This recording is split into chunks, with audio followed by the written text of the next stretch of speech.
talking about mental health is super easy, right? It's not. It's not at all. And I have gotten a few people that have just kind of reached out talking about how do you go about openly talking about mental health? Like, how do I go about it, and how can others use what they're doing now to really get to where they want to be mentally? Well, first of all, the way I did it was just extreme. I put all my problems, all the things that happened to me, put it in videos, and said, here. And that's how you face it. Well, that's how I initially faced it. Then from there you keep working. I would work with my therapist when I was talking to her, and we just kind of worked on different coping mechanisms.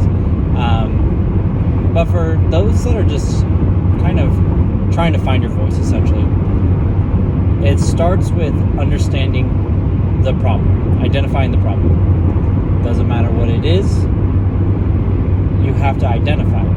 Okay, now you know that, hey, X, Y, and Z gives me anxiety, or A, B, and C are making me not feel great about myself, or this event really did play a toll on me.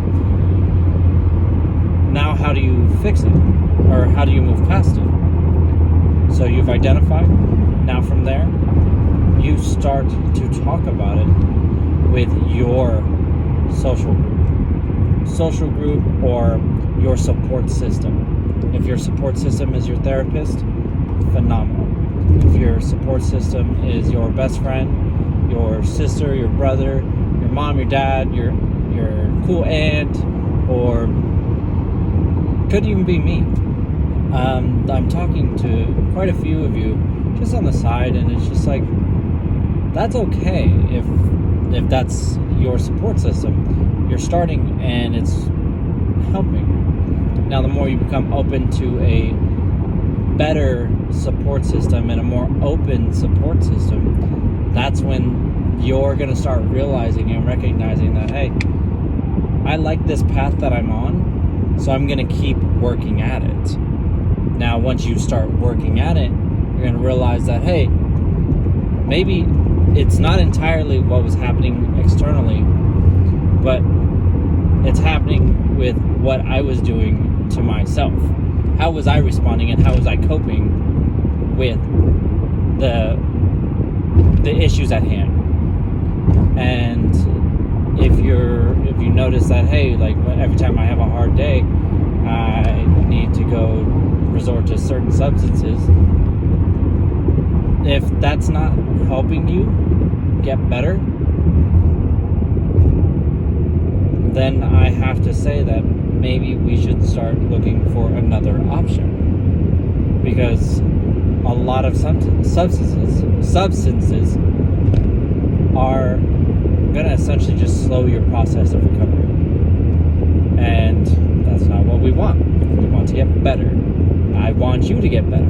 I want me to stay better, and so on and so forth. Now, we now have identified, now we're still working at it, we're now building our support system, now we're understanding the coping skills that we developed on our own that may have not been ideal. Now we have to start essentially taking responsibility for our own mental health. From there, we start to be a little bit more selfish with what we need to take care of, and that's the big me. You need to take care of the big you. Like, we have to understand that it's okay to be a little selfish, especially when your mental health needs it. So if you need to have some alone time, if you need to get to building a better workout schedule, if you need to like essentially just take your diet program and make it better, because you realize that certain foods just are more of comfort foods, and that's okay every now and then, but we don't want that to be the answer. And it's okay. Like, I am guilty of this too. I have the world's biggest sweet tooth, and every time I would essentially go through anything, or I felt a little overwhelmed or anything, I would just resort to sweets. And I recognize that, and I have come back on that as well. But you have to keep working at it. This isn't a part-time job. This is a full-time existence. Like, you have to be working at it every single moment of every single day. You have to be self-aware of what you're doing with your own thoughts. You have to understand that you are in control, and there are times where it does seem like it's getting out of your control.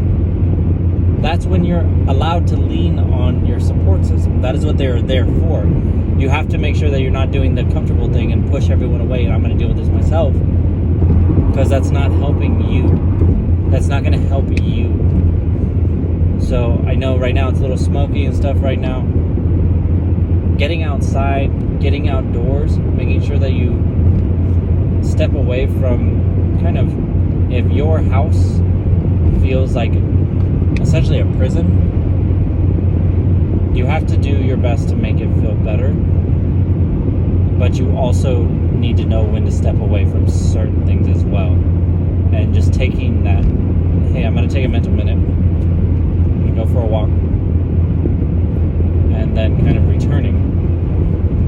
And that's just kind of some of the ways that I go about it. Definitely meditation, yoga, being physically active, your diet plans, coping skills. For me, it's just, I've focused so hard on building a better support system. And because that was the number one thing that I always refused. And ever since then, guys, me being able to take charge of my own mental health has been a real game changer. So just know that you are the one that's in control, even though I know sometimes it feels like you really aren't. And sometimes you just, having that outside helping hand is where your day can start changing, and where your mental thought process can stop being so negative or just overthinking and just dealing with whatever you've got going on. So be mindful, guys. Start making the change. Start doing some research. If you need some help with it, reach out to me. I have plenty of resources. I'll definitely shoot them your way, kind of talk you through how to do some of them. If I don't know, I'll find out. And that's my promise to you, because I do care about you guys, and I do want you guys to start knowing how to take control of your own lives. Because being lost was all too familiar for me. So let's do this together, guys. And let's start the changes today. Have a good one, guys.